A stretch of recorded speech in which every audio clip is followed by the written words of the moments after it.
Hey guys.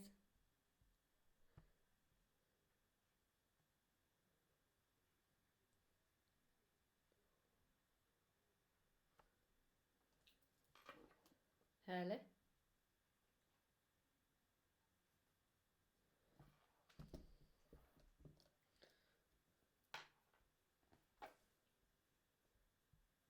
Hello. Hello.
Hello.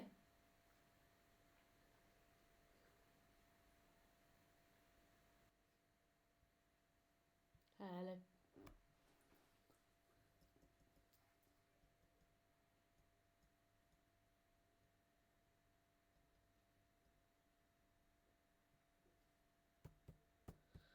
Oh.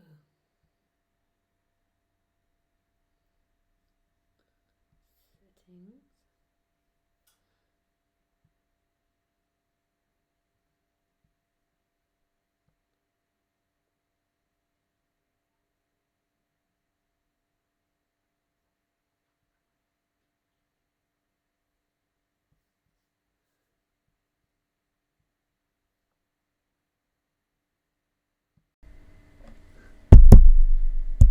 There we go. It wasn't going in through that microphone. Okay, it's all set now. We are ready. That should be very good, loud sound now.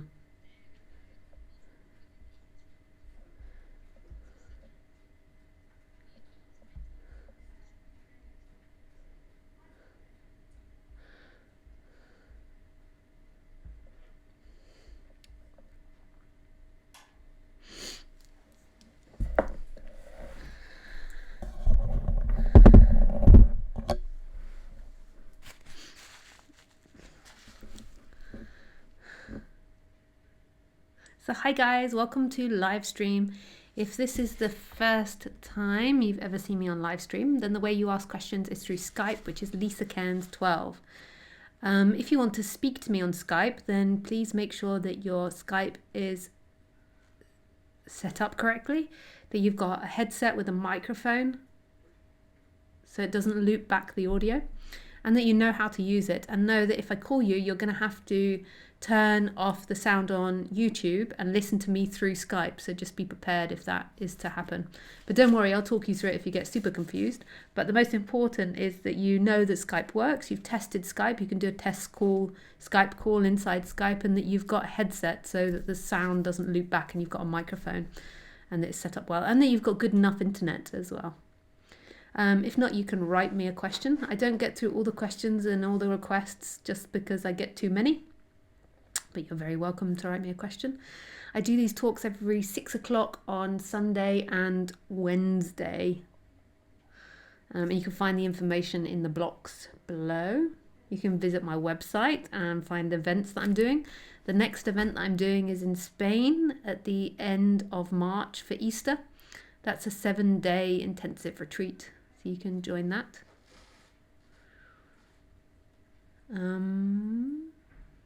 That is all. You can subscribe to my YouTube channel and then you'll get messages when I go live, but you've got to subscribe to my YouTube channel and then press the little bell next to it to get notifications when I go live. You can also subscribe to my website and you'll get messages and updates of events that I'm up to.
So today, let's just see what I named.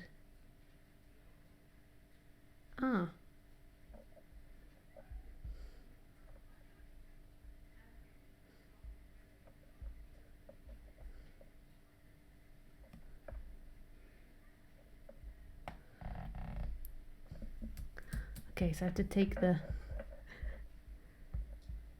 title. So today I named the talk, What is Honesty and the Shadow, the Dark Side of the Personality.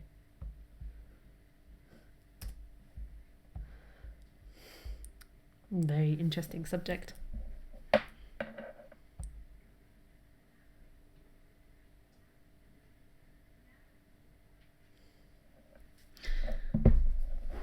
I'm just going to give my dog her dinner and then we shall start.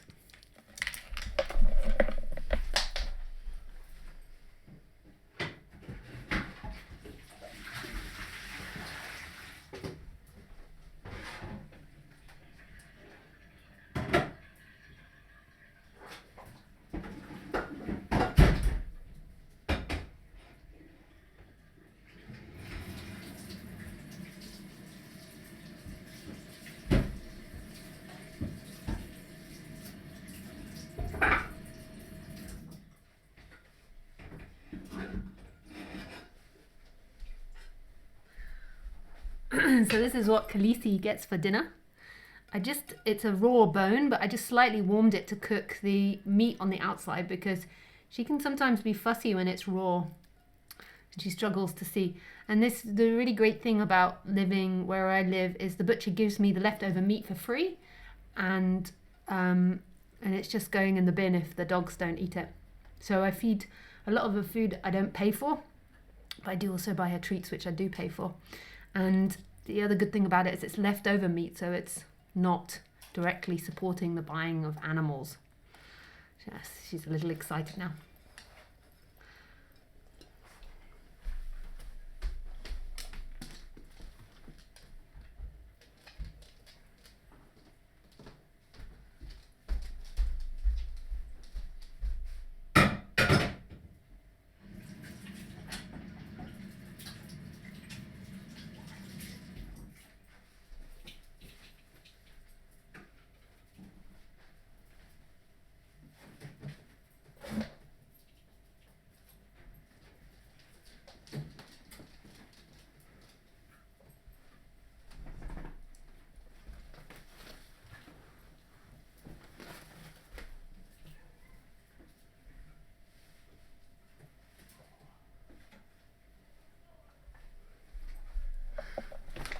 See,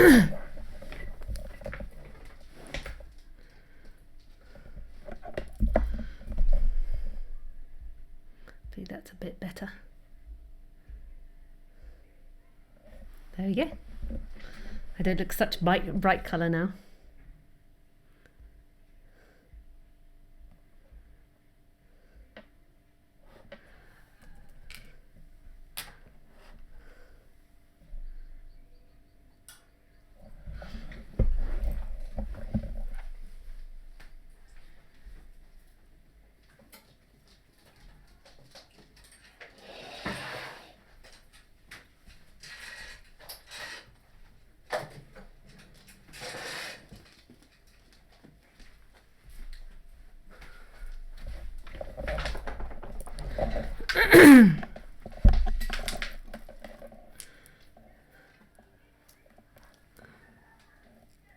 Hello, sweetie.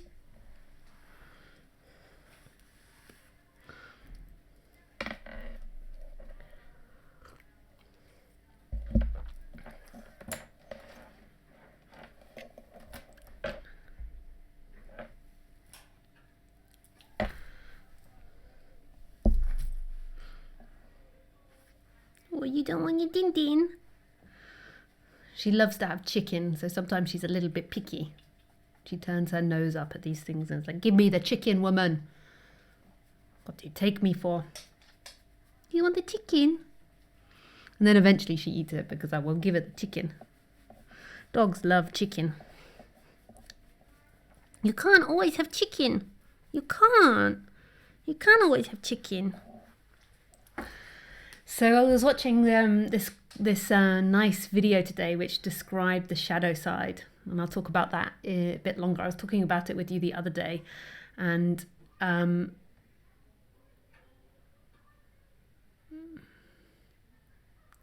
it had a little bit of reaction from some people. They didn't like the idea that everybody has a shadow side, including myself. Everybody has it. It's part of being human. It's part of being an animal. And the problem that we have in our current society is we're conditioned to only be good and to show people only goodness. And so the idea that other people's intentions aren't good comes as a bit of a shock to people. But if you don't realize that everybody has the shadow side as well as the light side, as well as the good side, then often you'll be in conflict with life because you won't be understanding why people are behaving in a certain way or what people are asking from you or meaning. But first of all, we'll start with non-duality, because the shadow side is talking about the personality structure. So that's not actually non-duality. I know that's slightly complicated to imagine because most people imagine that you get enlightened. So when somebody's talking about enlightenment, they think, they're talking about my enlightenment and the personality is what gets enlightened. But it's not actually the personality that gets enlightened, is it, Khaleesi? You're certainly not an enlightened personality on one side, but on another side, an absolute enlightened personality.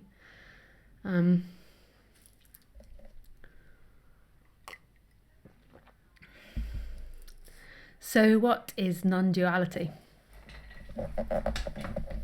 What is non-duality, Khaleesi?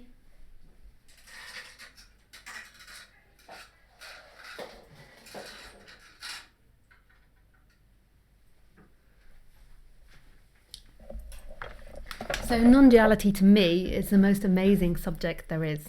I love non-duality. I love speaking about non-duality and sharing it because it's absolute unconditioned love. It's not about you becoming a perfect person or you reconditioning yourself or you selling your soul to the devil or you going through the dark night of the soul or you paying lots of money or working every hour of the day or controlling the ego or surrendering the ego. It has nothing to do with the person.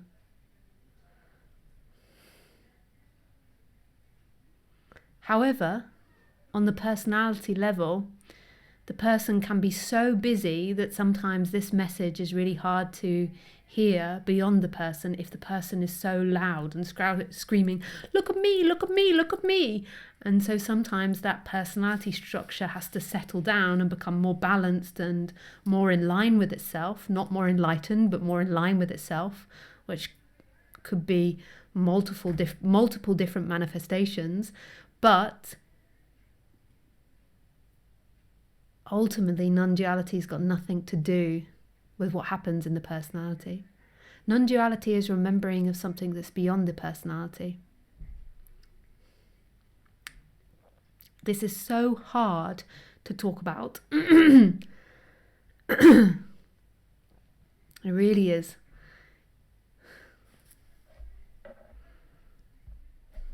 I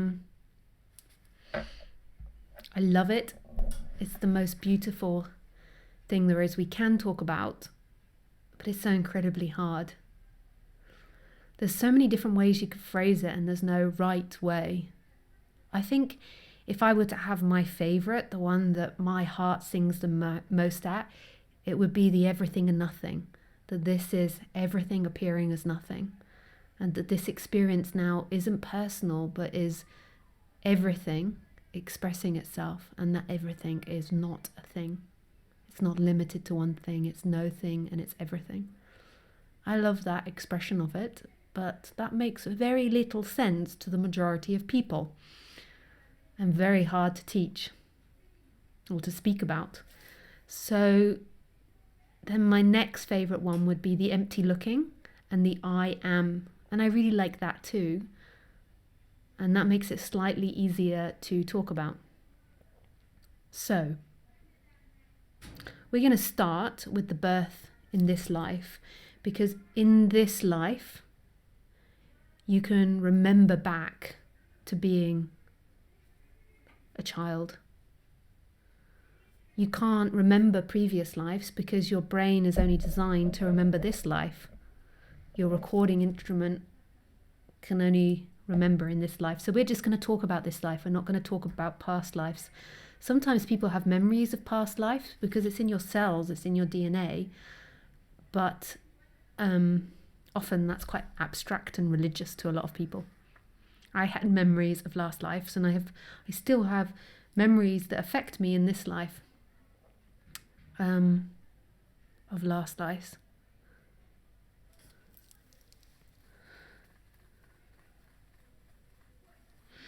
I have a friend of mine that remembers being a dinosaur.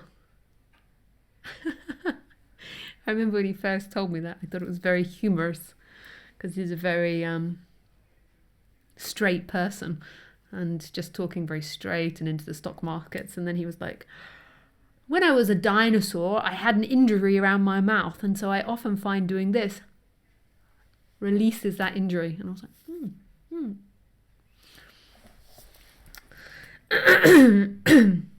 So let's go back to this life. So when you were born, there were two qualities that were there that have been there in every experience. And those two qualities are this sense of existence, this I am, that this exists. Now that's not a memory. You might not be able to remember that when you were born, but the memory might not have been working when you were born, so you might not be able to remember that. But you can most probably conclude by deduction that it was there. So you have this I am, and you have this empty looking. So when you were a baby and you came out of the mother's vagina, which is really amazing and miraculous that we can grow babies in our tummy, that's really quite something. And then it comes out of our vagina, which is a funny hole to come out of, because it might make more sense that it would come out of the mouth, as the mouth is a bigger hole, but it doesn't. It comes out of the vagina, which is really quite like magic. And there you are, you're suddenly alive, you suddenly exist. Now we imagine that we didn't exist prior to that, and then we exist as this new baby entity. But actually, who we truly are existed prior to that, but we just can't remember it because our brain only functions in this lifetime, with exceptions of some people who remember past lives. So you were born, you came out of the vagina, or maybe there was a cesarean and you came out of the tummy. We don't know. And suddenly there was the world. There was everything. And there was this empty looking at everything. And this empty looking actually wasn't belonging inside the body. The baby didn't think, I am looking at the world from inside. The baby's experience was there was everything. And that looking was everywhere and was everything. The baby didn't know that intellectually, but that was the experience. The baby didn't know my looking is inside this body and this is my hand and this is my hair. Baby might not have had hair, and this is my nose. The baby just was. It didn't have a sense of inside and outside. It didn't know where it stopped and the world begun. The mother and itself were the same thing. The wall and itself were the same thing.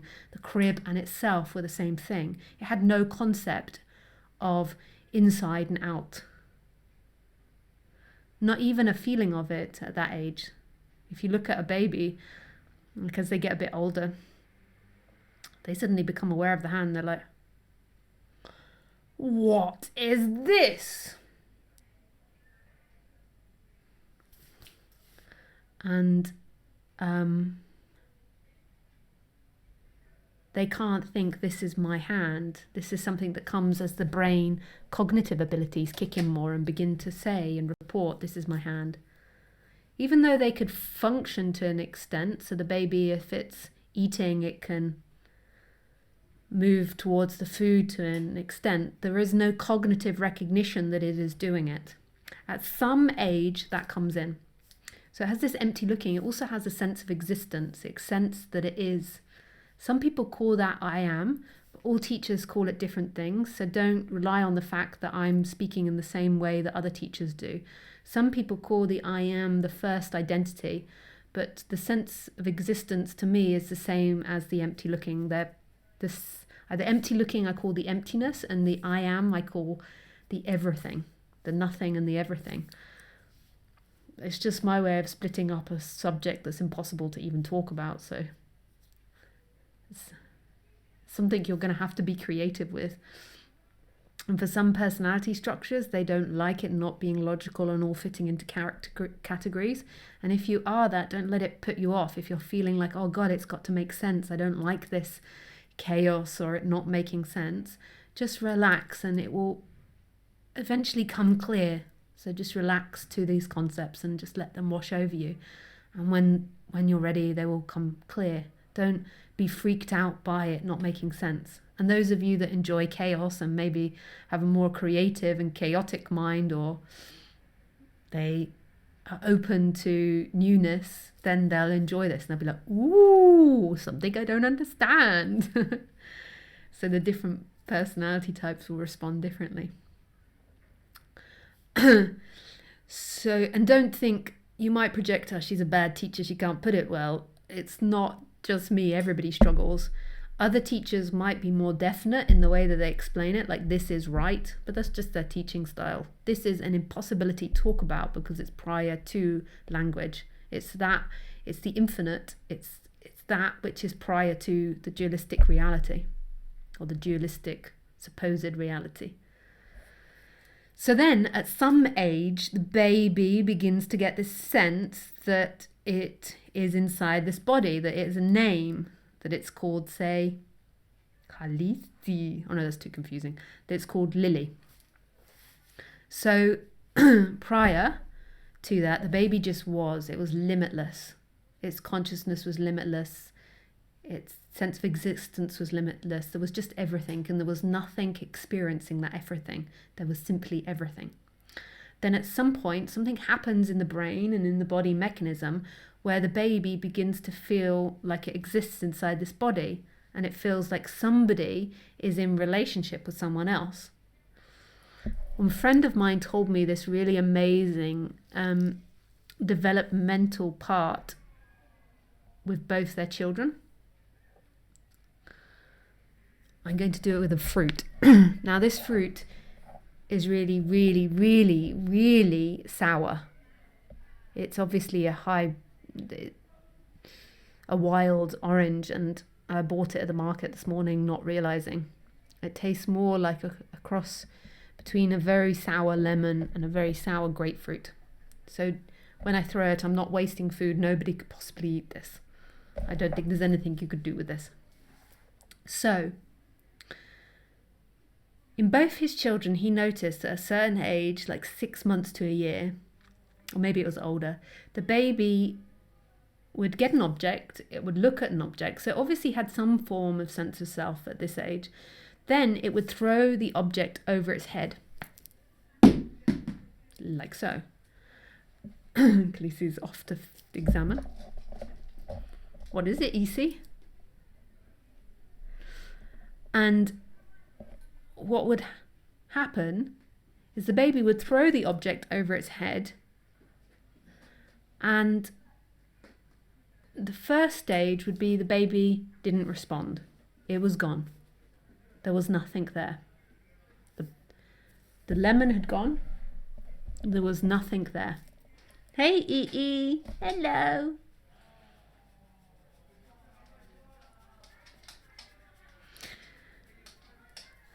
Then the second stage was numéro 2.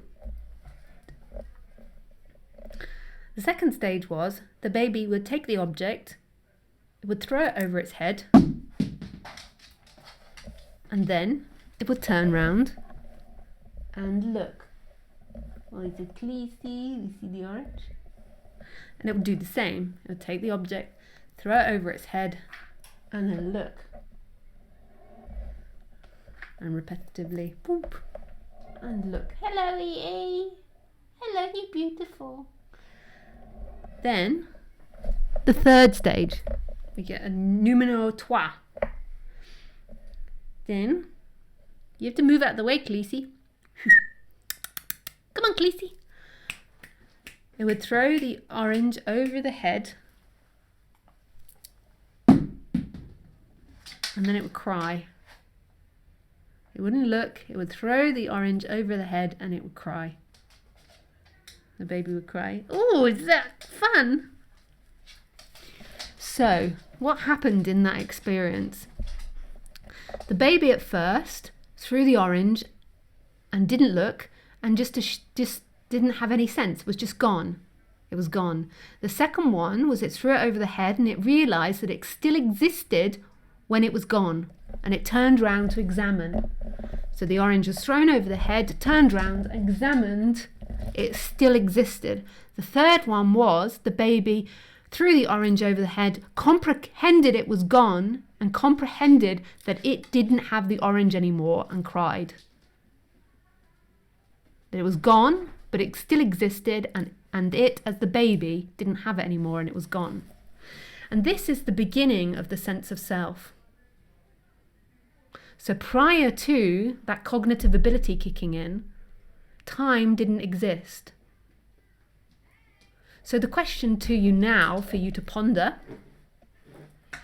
is, does time actually exist? Is time a reality, or is it a functioning of our brain? Now that's so hard for us to comprehend because our thinking exists in time. So our thinking exists in past and future.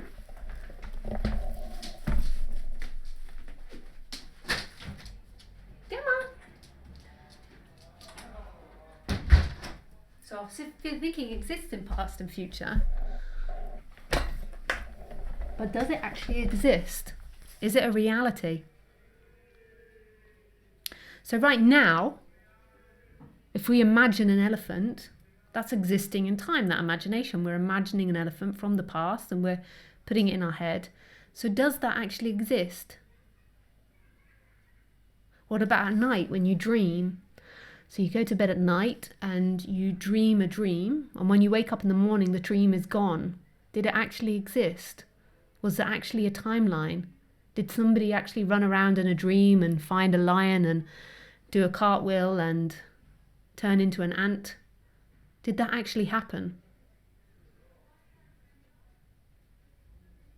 When we think of a computer, so inside the computer, we have all these numbers, zeros and ones, I think, or this, yeah, zeros and ones. And we have all these lights connected to these zeros and ones, and it gives us pictures. So right now, to you, I am zeros and ones, the activating lights, and there's also sound, but I'm not sure how that happens. And you're seeing this. Does it actually exist? What am I now? You're watching me on a screen.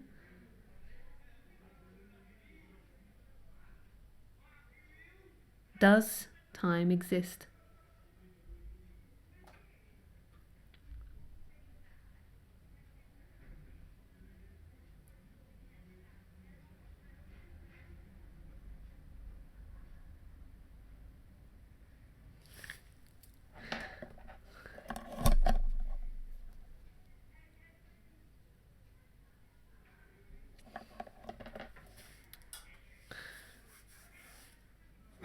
Hello, Easty.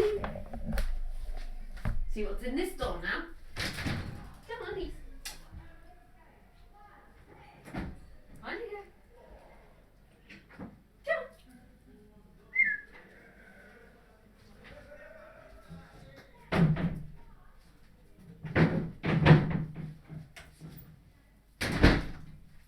I just realised it's quite noisy downstairs. I get so used to it. I've got a cafe below me.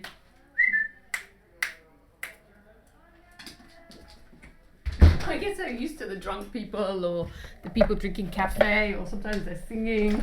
I completely forget that anyone else can hear it. I can tune it out. If I'm in the back of my apartment, you can't hear it. But I can't always be bothered to move back there. It's like I have to move the studio around. So does it actually exist? So I was sitting here a minute, I went away, and then I came back. You are so convinced by your imagination, most people will answer yes, that definitely exists. But let's go back to what your actual evidence is. Your actual evidence is that there only is ever this moment. There is only now existing. That's actually what the evidence points to. Even if you've got a camera that's recording another time or another place, your actual experience is there's only ever presence, this present moment happening. What happens to us is when we begin to identify as that young child, that story, that timeline becomes so strong, we believe that's 100% real, and we forget the other side of life. We forget that who we truly are is presence. Who we truly are is this alive presence.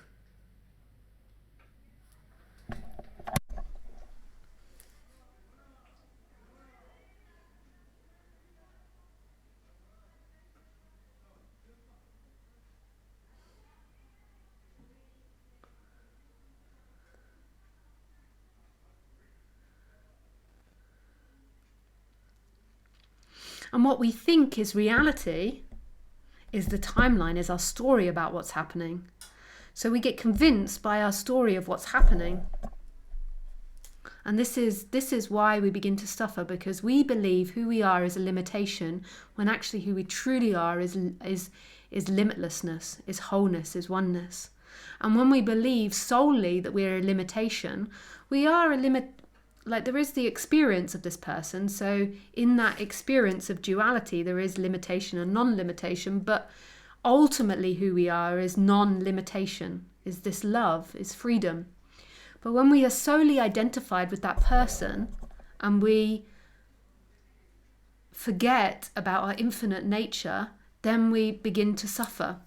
And what can happen in the human is there is this identification with the timeline, with believing that who you are is somebody moving in time, and then there can be this awakening which is energetic. It's not intellectual, it's not understanding non-duality, although that can happen prior to the awakening. It's this energetic shift where your energy goes back to that child, that infinite presence. So it's like you're watching, and your sense of I am expands back to everything. But different from the baby is there still manages to be this self-aware, complicated character, But that self-aware, complicated character is no longer sucking everything into itself and making it feel like you're only limited. So then what happens is you become infinite and non-limited, and you also are this character. You're experiencing this character that's experiencing a world and is able to think about yesterday and tomorrow and complex ideas. Huh? Makes sense? Yeah.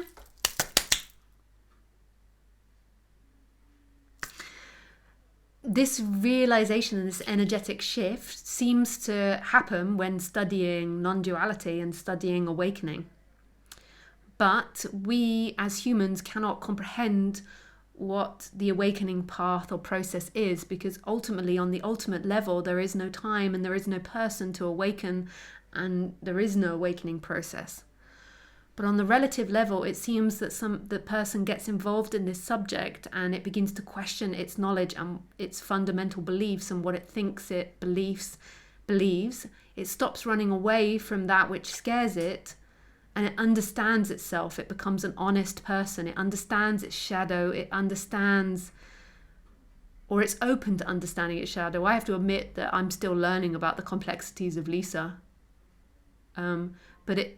But prior to that, I was totally open to this personality structure, and there wasn't a resistance to it. I didn't any longer have to be a good person. I could strive to be a good person, but I could see that I was all types of things, and really there was no good or bad person. There was infinite complexities. So it seems to be that the person for the awakening has to be open, has to stop running away from the pains of life. Life is pleasurable and painful. So stop running away from that which scares it and face that which scares it. And has to be truthful to itself. There has to be a level of honesty. And when that happens, the personality, it's almost like the personality lines up with itself more, and it's not so much in chaos. It's not so much in a desperate seeking for completion in time and in itself. It sort of settles down and begins to realize that completion is your infinite nature, which is only ever present. And that you'll never really find it in an object, in a thing. You'll never find it in an object or a thing or a person or a name or a subject or a experience. It's the infinite nature which is present now. And as that begins to be comprehended, that personality structure settles down a lot. And as it settles down a lot, then there can be the shift. But that path is unknown, because really there is no path. And it's dependent on the personality structure that you're faced with. All personality structures are so complicated. Depends if you're an empath, a narcissist, a psychopath, a borderline personality, a regular personality. I don't even know all the names of the different personalities. Autistic, ADHD. And none of these things, including the psychopath, are against liberation. It's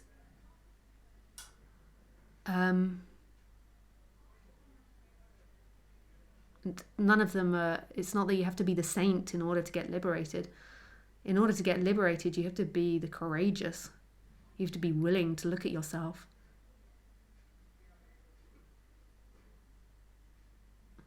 Honestly, look at yourself.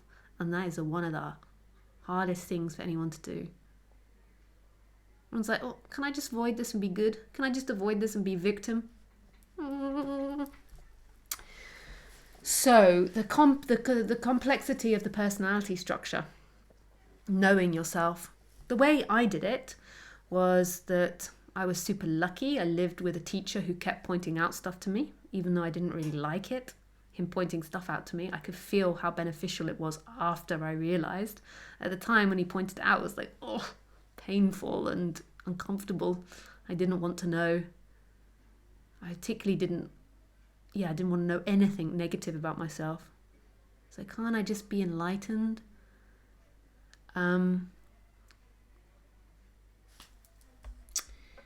So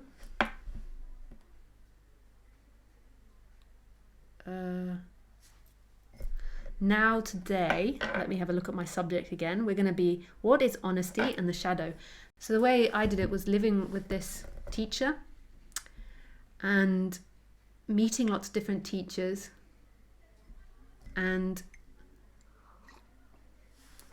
I think also there was an openness in my personality, because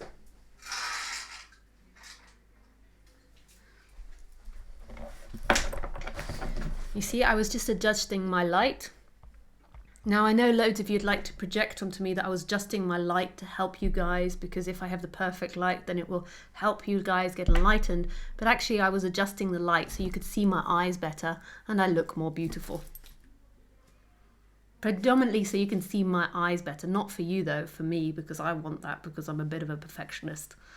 Because I have very deep eyes. So now that is not unenlightened. Although everybody's like, I've got to get rid of my vanity and my ego. You've not got to get rid of any part of your personality structure. Although I would always say strive to be kind, but strive to be kind knowing that you maybe don't want to be kind.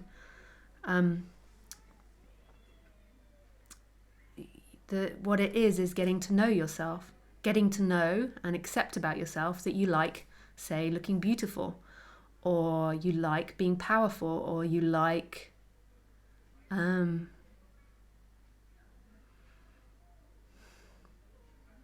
picking your nose, whatever it is.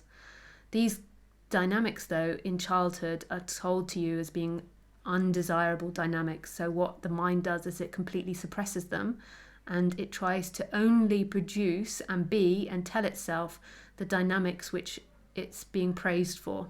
So it's been praised to not pick its nose. It's being praised to be friendly. If you're a woman, maybe you're being praised to be gentle. If you are a woman, it's easier for me to say woman because I was conditioned to be a woman, even though secretly I'm a man. I'm joking.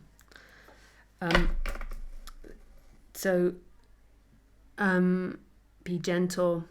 If you're a woman, maybe you're being praised not to be too intelligent, or be more intelligent than your brother. When I was working in this school, this is how deep it goes about intelligence and women. I was working in this school in a very deprived area of London, and the majority of the school were second generation Bangladesh. And in the school, if they received more money, it meant they could feed more kids. So if they received good marks from the kids, they could receive more money from the government and feed the kids. So a lot of kids were very poor and didn't get that much to eat at home. So the school gave away free lunches. And in order to get maximum of benefits, they had to get good grades from the kids. So the teachers were instructed to focus on the boys in the class, because they knew that the boys would be more encouraged at home to follow intelligence. So I only worked there for 3 months, and I had to quit afterwards when I realised, because I just couldn't take doing that. So basically what they would do is the teacher would only encourage and ask the boys. So if they asked a question, 10 times 3, and the kids put their hands up, they would just focus in on the most intelligent boys and just engage the boys and not engage the rest of the class. So you might have been conditioned to, say, be intelligent or not be intelligent. And what you'll do is you'll push the other into the subconscious. So you'll have the desire to be intelligent and be more intelligent than, say, your brother or your father, but you're told you're not allowed to do that. So you'll push it away and you'll pretend that you're not. But deep down, there is a desire to be intelligent. So what you might do is you might be passive aggressive with that, but have no consciousness of it. So how that would act out is you will secretly try to put down other men or women with the intelligence, but you won't be conscious of it. What you'll be conscious of is, oh no, I'm not that intelligent or something.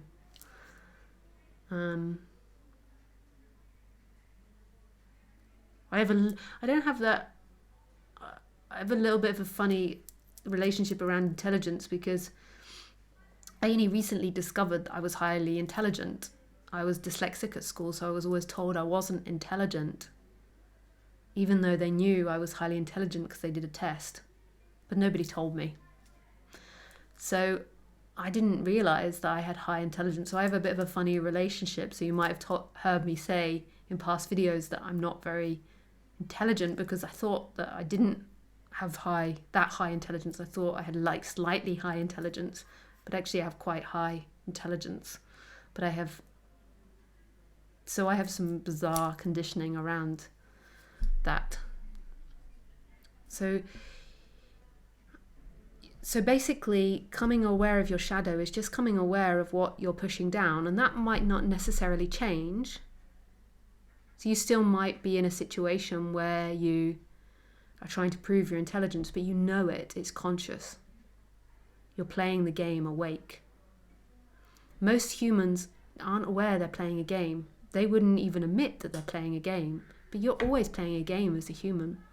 In playwriting, when they taught you to playwright, you didn't really have to know the psychology of the character. You had to know and understand the psychology of what the characters wanted. And that was how they taught to act as well. It's all about wants. So all of us have these wants, and we're always playing to achieve these wants. When we're not conscious of them, we do bizarre things, but our body is gently steering us in that direction.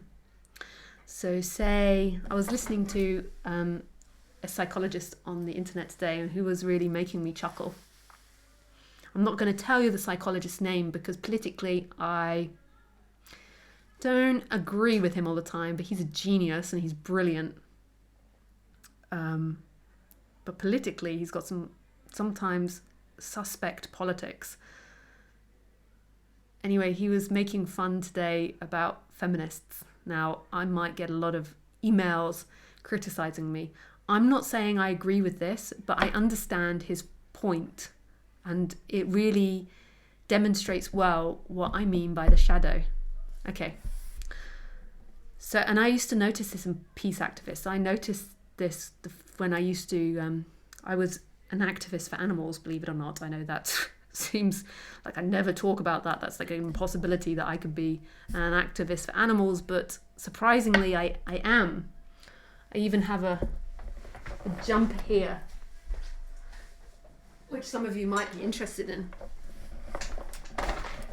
But so he was talking about feminists, and this really made me chuckle, because when I was a peace activist, I quite quickly realized that the peace activists were not peaceful at all. They had more hate than I'd ever witnessed before.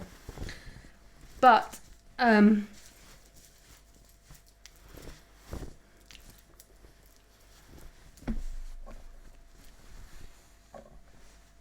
am not a nugget. I am not a nugget. I am to Khaleesi, but she's an exception. She's not self-conscious. Yeah, I'm sorry. I know that's going to create some people clicking off. They're like, she doesn't have the same belief as me, therefore I can't listen to her. I can only listen to people that have the same belief as me. She's an animal activist, therefore we cannot listen to her. But I'm not an animal activist anymore. I just pay other people to be. But that shirt supports an organisation that I support. Anyway, back to... So this is a good example. Like with this guy, I really like watching him, but I don't exactly enjoy his politics, but I just take what I like. Everyone's allowed their own opinion, and everyone will have their unique individual opinion. And that's nice. That's the way we should all be, is respecting each other's opinions. Not actions, but yeah. So he was saying about the feminists, like this. So he was saying that the feminist movement had this something big politically happen. I can't remember what it was he said. I was trying to tell my friend earlier. I can't remember exactly what he said, but it was something like, maybe it was something like gay marriage had become legal, although that's not particularly feminist, but there was something politically that happened for the feminists that was very good for the feminists. Then, at the same time this was happening, the book that got released and was the international bestseller and sold millions and millions of copies was 50 Shades of Grey, which I've never read and I've not watched the films, but apparently it's sexually about sadomasochism or dominatrix. And so the feminists that are fighting for equality have just run a really great equality battle, but the women, because this book was bought predominantly by women, the book that they were buying and fascinated by was a book about dominatrix. So this is the shadow. So psychologically, these feminists had won equality. So the women had won equality, you'd like to say, and then the women were going out and buying a book about dominatrix. So this is what the shadow does. So it's the same when I was with the peace activists. So they were screaming peace. All they wanted was peace. They said they were going to these marches and they were screaming for peace and rights and equal rights for animals. And it's not that I'm against that intellectually, like that's the ideal. But when I spent time with them, I was driving them home one day. This is when I was just getting to know them. And one of the guys was saying, if I'd understood the system of activism from the beginning, because he was watched by the police or something, I don't know. I was really young. I was like 19 and really new to this world. He said, if I'd known it, I would have been a suicide bomber for animals' rights. Like he was now watched by the police and he was saying he couldn't be a suicide bomber. And I'm driving along and everyone was like, yeah, and agreeing with him. And I was like,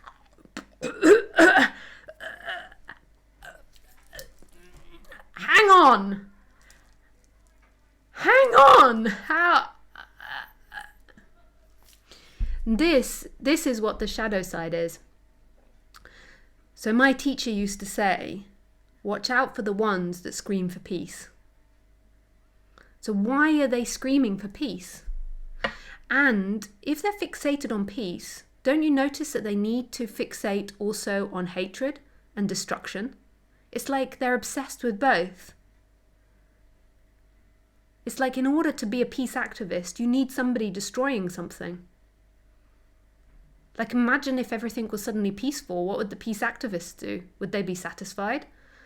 Like, and this is what the shadow is, and this is what he was commenting on the feminist movement. It's like the feminists had got equality, and then they were fixating subconsciously on this dominatrix book, where I assume, haven't read the book, that it's about women being dominated or the woman being a dominatrix, which is something that they're fighting against now. They're fighting for equality, that everybody's even, but then unconsciously in the back door, masses are going towards dominatrix.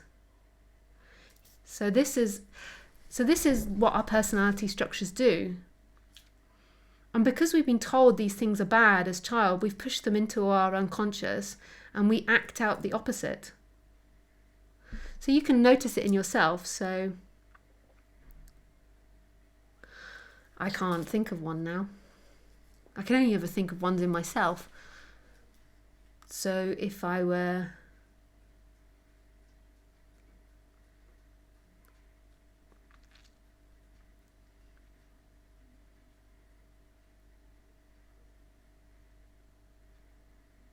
if you're not conscious of it, so if you are somebody that's wanting to save people, then you're always attracted to people that are in danger. But you're not conscious of that part, that you're attracted towards people in danger. What you're conscious of is the savior part, and you might even feel victim that you always come in contact with people that have problems. But you're not conscious that you're unconsciously attracted towards that.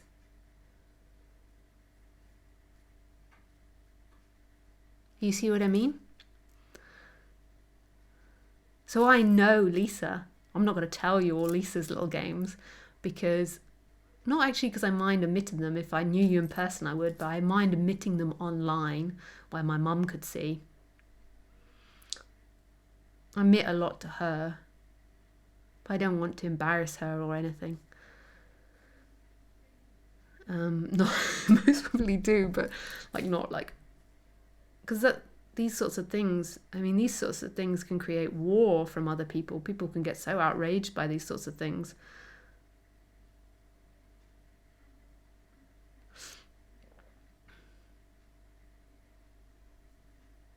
It's like the sort of thing where you're on YouTube and you love dogs, and then on YouTube something on the side comes up like dog fight or something, and then your attention is attracted towards seeing what a dog fight would look like. This isn't that you're weird or that you're bad, that all humans do that. All humans have these opposite sides, and we're all players. We all want something out of a situation.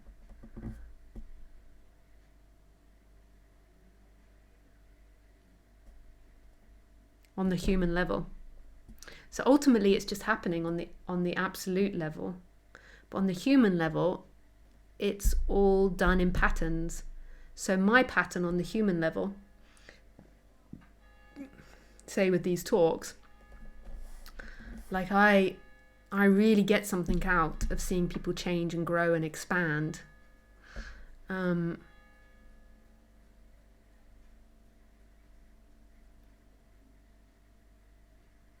And the reason that is because in my childhood there was an absence of that. I had a lot of illness in my family, so there was a lot of stagnance and staying still, so I get a lot out of seeing that. Now some people can say that's saint-like behavior. It's just very good conditioning for this type of job. I get more out of that than I do for financial payment, but I also like financial payment. That seems like such a dream job to actually be paid for this as well. So if you are sitting there thinking about, should I donate for this? Go ahead, donate. That's lovely for me as well, to be paid for that. I love it. I love things expanding. So I love giving people information that helps them expand. And I love it in myself as well. I love that. But note that in order for me to do that and express to you, there has to be people that are less expanded than me, otherwise no one would listen. And that's the reality of it. So I love it, but there's the other side to it. And all of us have this in everything. And we are so ashamed of this, we fear it. I remember when I was younger and I first took drugs, I used to be afraid there was a monster inside of me, and I think that most people feel like that. It's because they haven't integrated their animal side.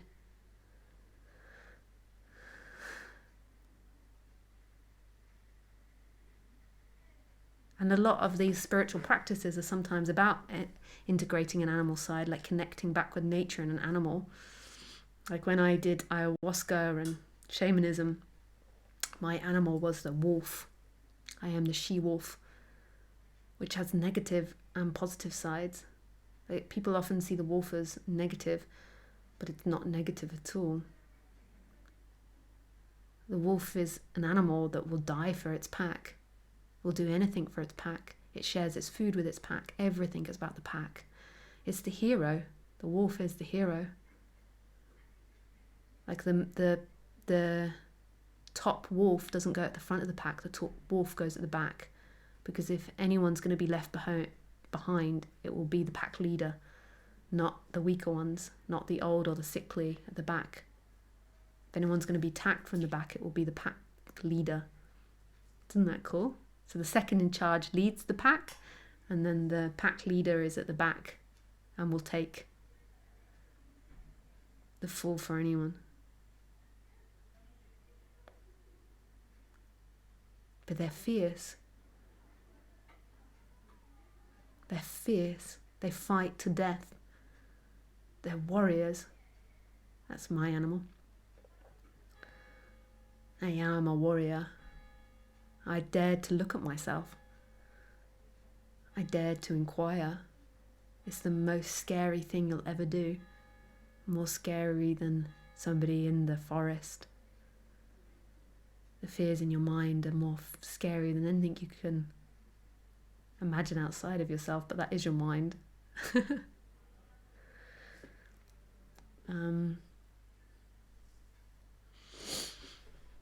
So yeah, so that's the dark side and the shadow. Well, I've talked a lot now, so I'll now go to Skype.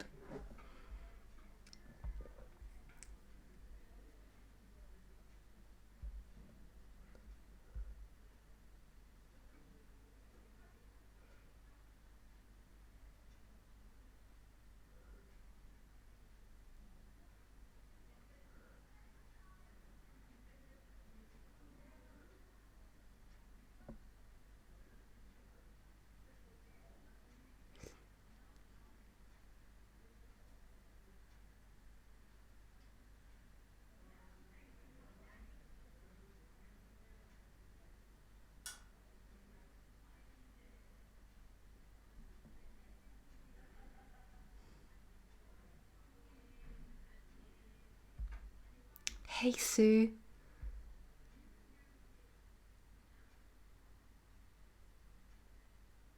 You had to turn your volume down. Nice. Hi Lisa, very happy to see you. Hi Bia. Hi Jin. Hello there. Man, I'm done with non-duality and everything. For once, I am coming here just to hang out with you because I enjoy it. Yay! That's nice, Jin. It's like I don't really care even what we're talking about anymore. At least fed up with trying to. I think that's good.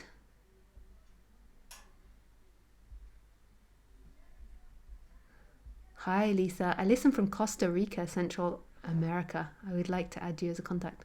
Nice. Hey, Mauricio. Nice to meet you.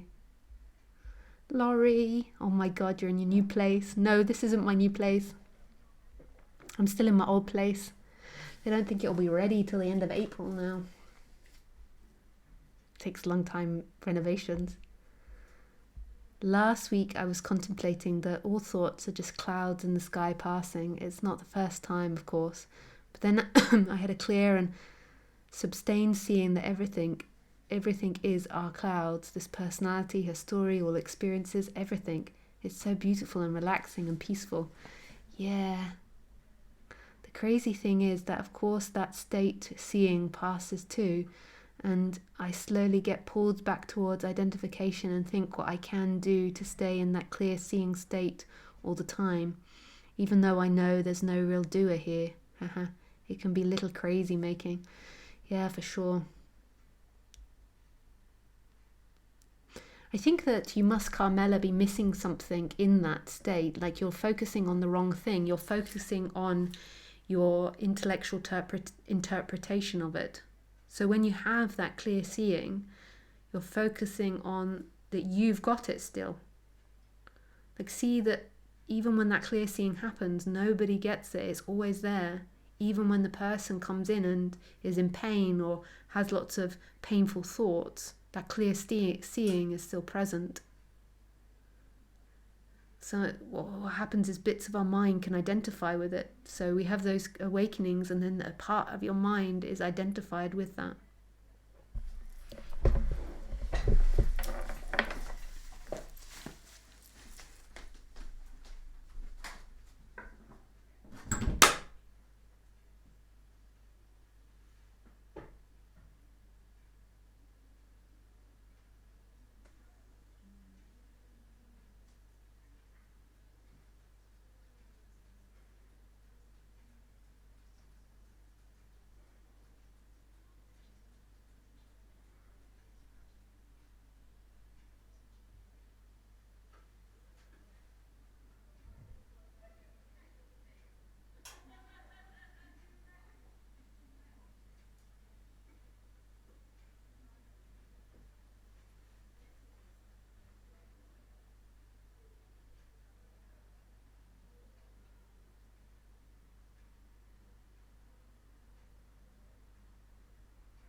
So does anyone want to speak with me?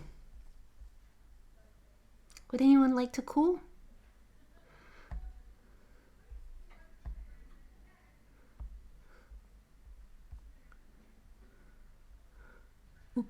What sorts of things did your teacher point you to that you were uncomfortable to confront? Oh my God, so many things.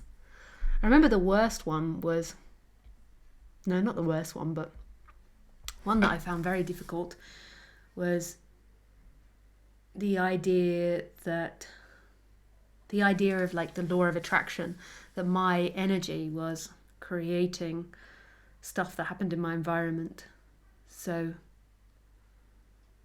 something was happening that I didn't like, and then my teacher just came along and was like, well, you do know that you've created that, you've attracted that by your energy and unconsciously brought it into your life. And I remember having such a tantrum. Like, I was so angry with him for saying that. You're so passive aggressive saying that. Meh, meh, meh, meh, meh, meh, meh. And then I had to confront that I'd been such a bitch to him afterwards.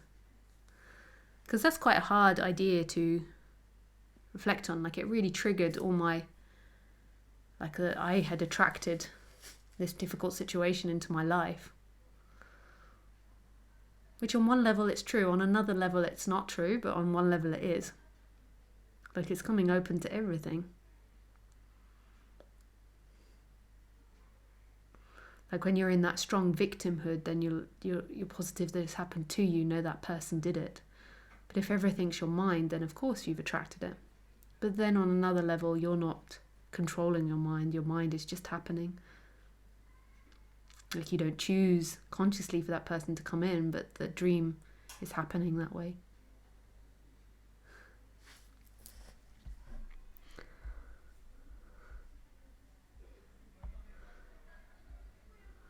Does anyone? The book is about women being submissive. Dominatrix is the opposite. Yeah, so women being submissive.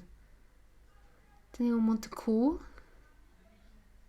Hey Isabel, hi Tim, hi Laurie, hi Yakik, hi Renate, hi Mark, hi Ben, hi Thomas.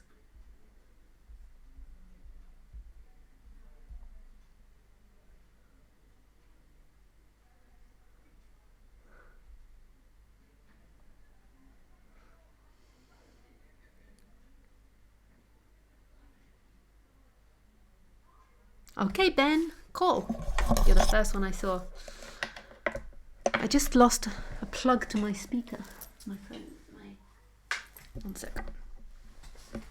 I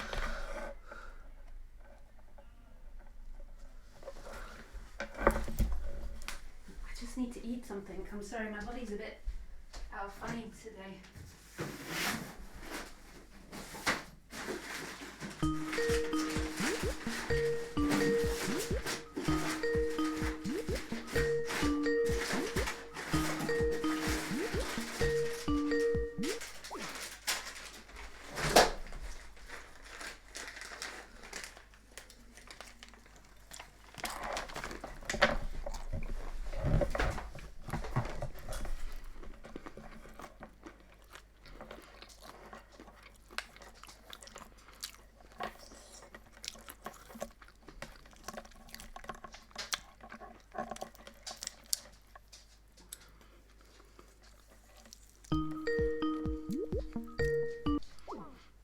Bum, bum, bum.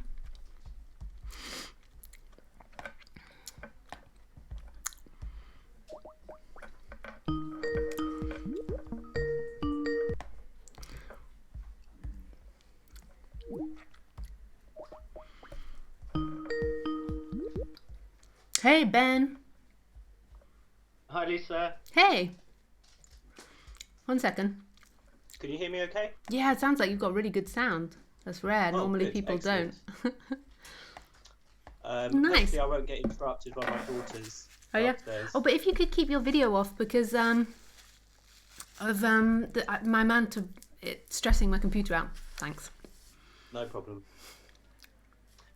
Yeah, so I just happened to come across you. I was just doing a little bit of surfing. Oh, so you've never. Sound. Hello?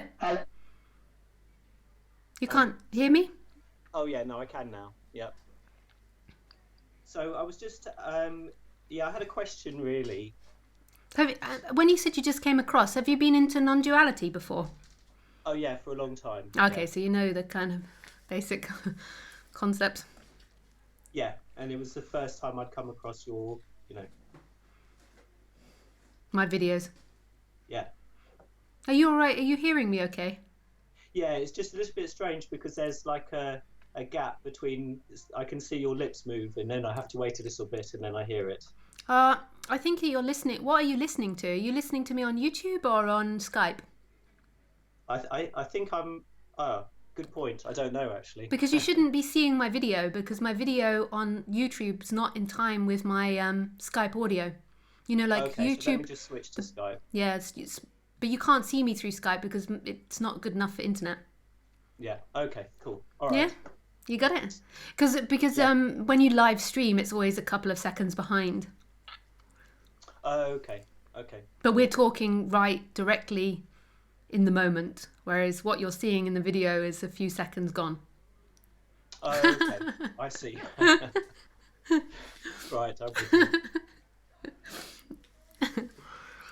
Nice. Okay. Um. Okay. So yeah. So I had a question because I have like ups and downs, if you like, Yeah. and the I saw that you were describing things about when you'll fluctuate between going into that sense of expanding out and then Yeah. coming back in again. Yeah. And I can't fully identify with that, but what I can identify with is like a sense of being, a beingness, Yeah. which is a kind of a feeling that comes and goes, and I can it's like a kind of fluffy feeling, if you like. Yeah. And it can be there, and like it's there at the moment. I have it very ever so slightly now, kind of in the Yeah. background Like as love. I'm talking to you, and that kind of comes and goes. Yeah. And like yesterday, I went out and had tea with a friend, and it was present while I was having this tea. It was quite a strong feeling, and then it was like today I had like a meeting in this morning. I had a meeting this morning. I go to a Quaker group, and after it was just slightly tricky because yesterday I felt so positive, and yet all of a sudden today it felt like life had become very difficult. Yeah. Uh, and and then in the afternoon, I don't know what it was, but suddenly I seemed to go between this kind of feeling quite positive and very good about stuff, and everything's quite easy, and that's good, and I enjoy that. And then it kind of goes to these kind of more challenging situations, and then I find when I'm in the challenging situations, I tend to kind of revert my behavior to kind of avoidance behaviors, So basically. so does something happen in the flow or do your emotions just change? Is it something that triggers you? What is it that starts that? I don't know. It doesn't seem to be anything specific. It just seems like yesterday was a nice day, and then today just seems for no reason at all. It's not like a drastic change. It just life becomes suddenly much more difficult. Yeah. And so I just wondered whether you had any advice about, you know, so obviously I'm thinking, life becomes more difficult, and then so I started, having a bit too much to eat. I had some biscuits, Yeah. that kind of thing, and doing things that kind of seem to, kind of make it even worse, if you like, rather than kind of I feel like I should be facing up to it, and Yeah. maybe there's some pain there which I'm trying to avoid. Yeah. And are you aware of the emotional body, what's happening there? Like, is it a particular emotion that you have when life feels more difficult? Oh, that's a good question, actually. Uh, Very possibly. I think possibly I don't, but possibly it's fear. Possibly. Yeah, so there's some sort of fear emotion that comes up. Yeah, except I think it's on the periphery of my consciousness, so I'm not. Yeah. It just feels like suddenly I'm doing stuff to avoid how I'm feeling, actually. Yeah. Yeah. It normally is. I mean, it can be the external, so something externally could trigger you, like something happens and then the body contracts. Or there can be an emotion and then you contract. And basically, what it is so your natural essence is the I am, is that love, is presence. and on the person. And then often we feel that, or we feel more connected with presence when we have good feelings, because when we have good feelings, we're not trying to avoid the moment. When we have good feelings, we're not like, okay, when's this going to be over? We're quite happy just to let everything play out as it plays out, and we're not seeking to get into time. We're not seeking to get something or get away from something. But when we have difficult feelings or painful feelings, then the seeking energy comes up strong. So a fear feeling comes up, and then there's a strong seeking energy that also comes up to get away from that fear feeling. And when that seeking energy comes up, then you lose contact with the presence, with the I am, with that alive, conscious presence that you are. It's not really that you lose contact with it, it's still there, but it gets covered by the seeking energy that's looking for relief in time, and your only relief is presence. So all you have to do on the human level, if there's an activity to do, even though ultimately on the absolute level, this is all just happening and there is no prescription, but on the human level, it feels like you can do, and we recondition by getting information told to us about what to do, even though it's not a separate entity that's doing it. And what you have to do on the human level is just become aware of what you're feeling and what's happening inside of you. And so when the fear comes, it's giving that fear space rather than the automatic response of going into thought and trying to get away from it. But this stuff you're not conscious of normally. So it's like you become conscious that the fears come up. You notice that you're uncomfortable, and then you notice that there's fear there, and then you allow the fear to be there. So you give yourself 10 minutes out of what you're doing to sit down. If you're at work, maybe you can go to the bathroom and sit on the toilet and just allow the fear to come up and recognize the thought processes that are going on, that your boss is terrible, or that your work colleagues are terrible, or there's something really wrong, or notice all the heavy thoughts that come up with that, and just allow them to be there, but also have a recognition in your thoughts that none of those are true. They're true now as in you feel like that's reality, but they're not actually true. It's not actually true that if you get rid of your job or get away from your job or whatever the mind is telling you, that will solve the problem. The problem always is, on the ultimate level, the identification with the person. And then there's relative problems, but you deal with the relative problems in life when you feel more in flow, when you feel connected to who you are. So obviously there's relative problems, like we have hurdles in the road. We have, like in England, we've got those sleeping policemen that we've got to be careful of when we're driving down a road. It's, the bumps in the road. Are you still there? Yeah, you're still there. See, obviously, but you deal with those more when you're in balance. You deal with the actual problems in your life, because if you deal with them when you're out of balance, you're also going to be dealing with that one that's trying to avoid itself as well. I think, thank you very much for that. That's really helpful. I have a sense that it's quite a strong feeling that I have, and I also have a sense that possibly it's the same each time. It's the same feeling, and yet it's not quite it might be something that possibly I've been repressing for a long time. Yeah. And it's not it's because it's still very much buried. It's not, I don't know what it is. It's like not really a conscious thing. It's just like just very much a feeling thing. And the more that you put the intention that you want to understand what that is, so you just make the intention that you want to understand what that fear is, it will just begin to naturally happen. You will know what to do. Just like our body digests food, when the intention is put there that I want to understand this part of myself, it will begin to become present, because the mind will begin to explore it.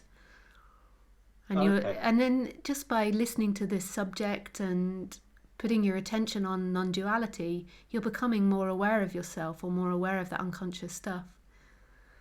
And and as you also sit with it, when you sit with it for 10 minutes, like we know what to do. We know what we're trying to avoid. We just have to give it time to reveal itself. Yeah. Okay. Brilliant. No, thank you. That's really helpful. And just write down that intention, every month or so, write down the intentions of what aspects of yourself you want to get to know. Like, make it clear so you keep remembering, oh yeah, I want to understand this fear. And then if you'll keep reminding that to yourself, if a video comes up on YouTube about fear, or if someone starts talking about it, you'll naturally begin to want to tune into that. Yeah. Okay. Brilliant. No, that's really helpful. Thank you so much, Lisa. I really appreciate With it. pleasure. Thank you. Thanks for calling in and speaking and asking the question. Not at all. Thanks a lot. Bye. Okay. Bye. Nice. Is there anyone else that would like to call in? Hey, Edith.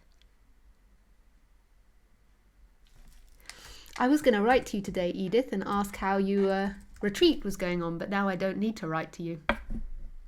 Or how your time alone was going on. Because I was thinking of you today when I was walking around the market and I went past, I've forgotten the name of the cafe now, the cafe we went to last time.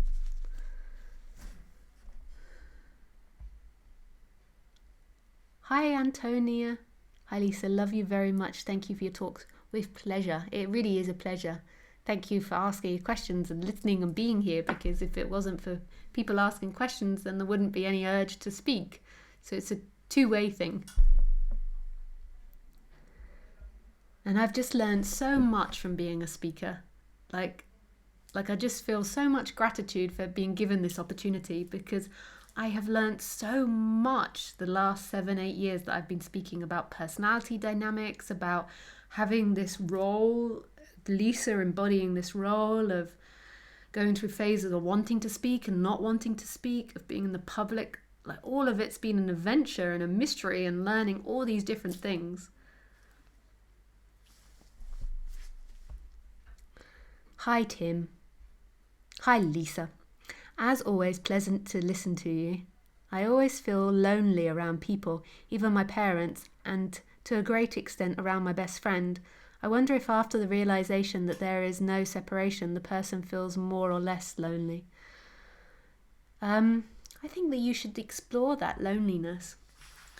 Like, what is loneliness? When I was having awakening experiences, at one point, I really pushed this body to the max. I really, really made it uncover a lot of stones. And at one point, I lost everything and was in a completely new environment by myself. Nobody knew I was there. I knew nobody. I was totally alone. And I laid on the floor. I think I was crying or something, or I was releasing some energy. And I felt so lonely and so alone. Like, I felt like I could fall off the planet and no one would even notice that I'd died or gone. And I looked out of the window, and the trees, the palm trees, I was in a very beautiful place. and these palm trees were blowing in the wind, and their shadow was moving on the wall and on the floor. And suddenly I just had this sensation that wasn't happening to me. That was me. And I was so close to those trees. It was so intimate. Like, there wasn't a distance. It was like me. It was like stroking me. It was in me. So their movement was like almost caressing me. It was very beautiful. So just really explore everything you think you know, because on one level it's true because you're thinking it, and I don't want anyone to feel like they're being dismissed, their thoughts or their feelings. But on another level, everything you think and believe isn't actual reality. Reality is much more wondrous and mysterious than that. Thank you. Oh, it looks different. Well, the reason it looks different, Laurie, is because I have been doing the most intensive clean. That is most probably why it looks different. Because I always think that with my mum, whenever my mum comes to stay, she does an intensive clean, and she manages to clean dirt that I didn't even know existed. And I did such an intensive clean that maybe that's why it looks different. Sorry guys that I have to eat, but I have overrun my body yesterday and today, and my body's a little bit shaky. My bad. I made her work too hard. And I didn't eat before the talk, and I can just feel when your body needs to eat.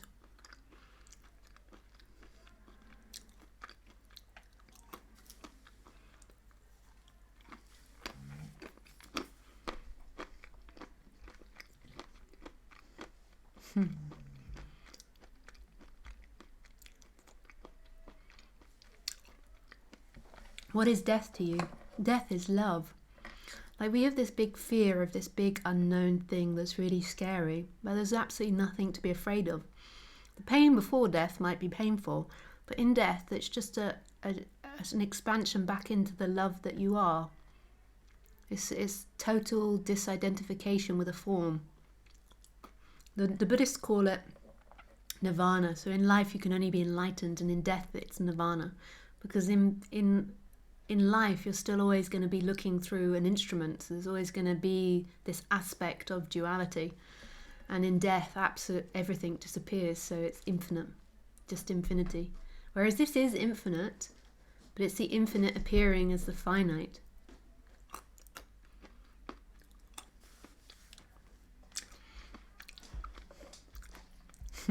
I get the sense ya DQ. That's not what you're really asking. You know, when we were talking about the unconscious and the shadow, I don't think that's what you're really asking. Oh, you want some nuts, do you? You've been given this beautiful bone by the butcher and you want my nuts. I don't think you want my nuts. I think you want chicken. You want your chicken. There's no chicken tonight. She just wants chicken all the time. This dog loves chicken. Every form of chicken. Alive chicken, dead chicken, chicken nuggets, chicken fingers, chicken feet, chicken wings, chicken breasts, chicken necks. Every chicken she likes. Baby chickens. Don't you?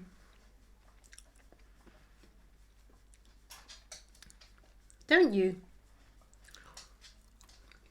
When I was in Thailand, she used to bring me half-dead chickens as a gift.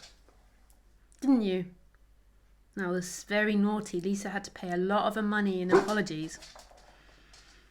They let their chickens run around free, and Khaleesi was a street dog. She ran around free and lived free. And she used to steal their chickens and bring them to me half-dead. And then the Thai people's reaction to, not all Thai people's, but some Thai people, and on this particular island, their reaction to a dog that stole chickens was they chopped off their leg. So they only had 3 legs. And then that meant that the dog couldn't run fast enough to catch the chicken. And they wanted to do that to Khaleesi. So I had to pay money to get out of it. A lot of money. Didn't I, Khaleesi? To not get your leg chopped off. Because then they realise that she's attached, or she knows a Westerner, which then a Westerner or a white person is rich. So then they were like, oh yes, these were cockfighting chickens that were very super expensive. Yeah. Yeah. My little fox. My little fox. Here you are. You're my little fox dog. Here you are. I even once, all the Thai people were screaming, and your dog, your dog. She wasn't my dog, but everyone said she was my dog, so then she became my dog. So I went running, and I just found her in the chicken pen. Nobody knows how she got in there. It was all pinned down. They were caged. Most chickens run around free, but they had a pen, and then she's just in there running around with the chickens. Nobody knew how she got in. Look at her. Look at that little booty. You're like a skunk dog. A skunk dog. Yeah. Sorry. I know this is a very serious subject. And that's maybe my shadow side that's making me seem like I'm a child when I'm really a very intellectual, powerful woman who's talking to the dog and baby. This is maybe the shadow side coming across as if I'm some innocent. I'm joking with you. Hi, Lisa, or am I? Hi, Lisa. I always feared this activist's feelings. Their suppressed violence. Oh my goodness. I also worked in the West Bank after that. I went with this Buddhist group to the West Bank to meditate on peace. So that's a sweet idea, but it was very naive of me. I was very young. And oh my goodness. The activists that worked there,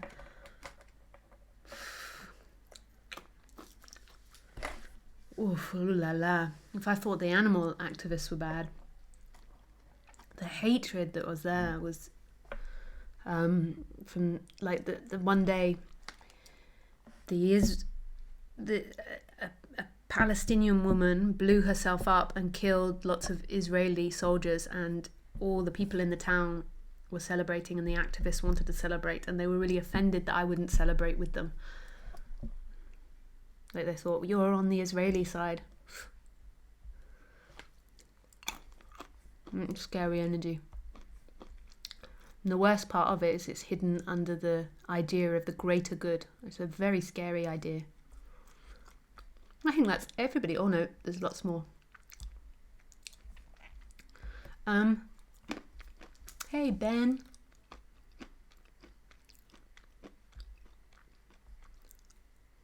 Chicken broth.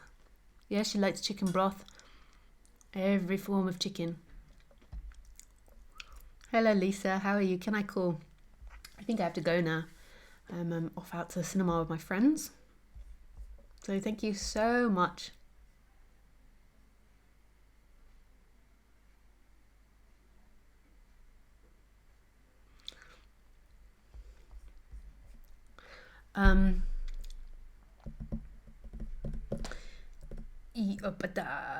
Is there anything else I need to say?